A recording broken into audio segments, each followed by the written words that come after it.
नमस्कार. तर पी.एम. किसान सन्मान निधी योजनेसंदर्भातील एक मोठी अपडेट या ठिकाणी समोर येत आहे. सर्वांनी व्हिडिओ शेवटपर्यंत नक्की बघा. चॅनलवर नवीन असाल तर सबस्क्राईब करा. व्हिडिओला लाईक करायला विसरू नका. सध्या जर बघितलं तर जे आहे पी.एम. किसान सन्मान निधी योजनेसंदर्भातील बरेच गैरसमज जे आहे सध्या आता पसरत आहे. एकंदरीत जर बघितलं तर जे आहे या योजनेमध्ये जे आहे जे पात्र शेतकरी आहे त्यांना जवळपास 6,000 रुपये जे आहे हे दिले जातात. 2-2 हजाराचे हप्ते मिळत असतात. यामध्ये जर बघितलं तर जे आहे आतापर्यंत 18 जे हप्ते जे आहे शेतकऱ्यांच्या बँक खात्यावर ट्रान्सफर झालेले आहे. 18वा हप्ता 5 ऑक्टोबर 2024 रोजी ट्रान्सफर झालेला होता.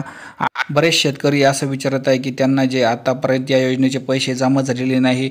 बऱ्याच शेतकऱ्यांनी जे आहे OTP बेस eKYC म्हणजेच नो युअर कस्टमर हे जे बँकेद्वारे केलेलं नाही, त्यामुळे जे त्यांच्या बँक खात्यावर हे पैसे ट्रान्सफर होत नाही. सहसा हे पैसे जे आहे हे लवकरात लवकर बँक खात्यावर ट्रान्सफर करण्यासाठी eKYC करणे गरजेचे आहे.